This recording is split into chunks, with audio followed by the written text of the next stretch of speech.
Assalamualaikum warahmatullahi wabarakatuh. Saya Siti Indah Kusumawardani dari PGMI semester 6. Di sini saya akan menyampaikan jawaban UTS yang diberikan Pak Putut mata kuliah MPP. Yang pertama, jelaskan pengertian metode penelitian kuantitatif. Metode penelitian kuantitatif dapat diartikan sebagai metode penelitian yang berlandaskan pada filsafat positivisme, digunakan untuk meneliti pada populasi atau sampel tertentu. Pengumpulan data menggunakan instrumen penelitian, analisis data bersifat kuantitatif atau statistik dengan tujuan untuk menguji hipotesis yang telah ditetapkan. Pada penelitian kuantitatif ini, biasanya data berupa angka-angka, dan pada saat pengumpulan data, biasanya memerlukan angket. Kemudian nomor 2, jelaskan pengertian dari metode penelitian kualitatif. Metode penelitian kualitatif adalah metode penelitian yang berlandaskan pada filsafat positivisme, digunakan untuk meneliti pada kondisi objek yang alamiah, di mana peneliti adalah sebagai instrumen kunci. Teknik pengumpulan data dilakukan secara triangulasi atau gabungan analisis data berupa induktif atau kualitatif, dan hasil penelitian kualitatif lebih menekankan makna daripada generalisasi. Biasanya saat pengumpulan data ini peneliti melakukan interview atau terjun langsung, dan data yang terkumpul biasanya berupa kata-kata dan dokumentasi. Kemudian nomor 3, yaitu karakteristik metode penelitian kuantitatif dan kualitatif. Yang pertama, berdasarkan desain, metode kuantitatif lebih spesifik, jelas, rinci, ditentukan secara mantap sejak awal, dan menjadi pegangan langkah demi langkah. Kemudian metode kualitatif secara desain lebih umum, fleksibel, berkembang, dan muncul dalam proses penelitian.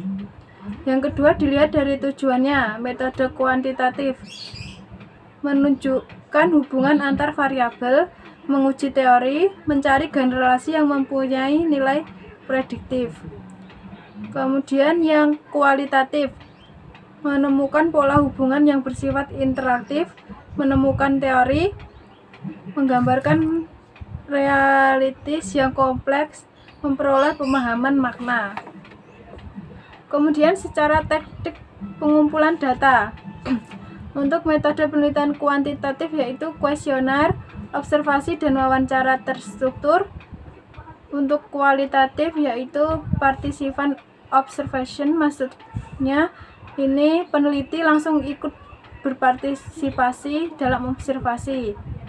Kemudian in-depth interview, melakukan interview langsung, dokumentasi, dan triangulasi. Secara data yaitu metode kuantitatif, hasil pengukuran variabel yang dioperasionalkan dengan menggunakan instrumen. Kemudian yang kualitatif menggunakan deskriptif kualitatif, dokumen pribadi, catatan lapangan, ucapan dan tindakan responden, dokumen, dan lain-lain. Untuk sampelnya, karakteristik dari metode kuantitatif yaitu besar, representatif, sedapat mungkin random, ditentukan sejak awal.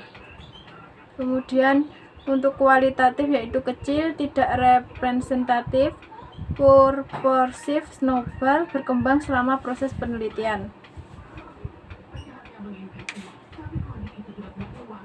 Kemudian karakteristik untuk kedua penelitian dianggap selesai, yaitu untuk kuantitatif setelah semua kegiatan yang direncanakan dapat terselesaikan.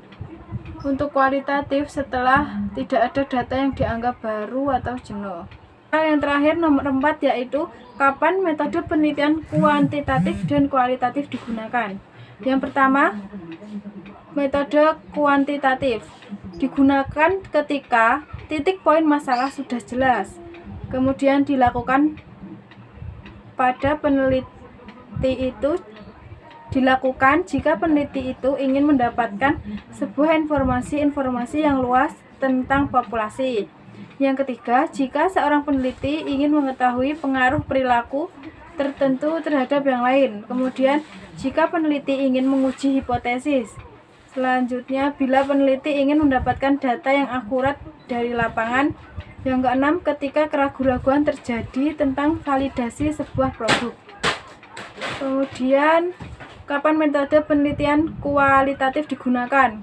Yang pertama, bila masalah penelitian belum jelas. Yang kedua, ketika ingin memahami makna di balik data yang tampak. Yang ketiga, ketika peneliti ingin memahami informasi sosial. Yang keempat, untuk memahami perasaan orang.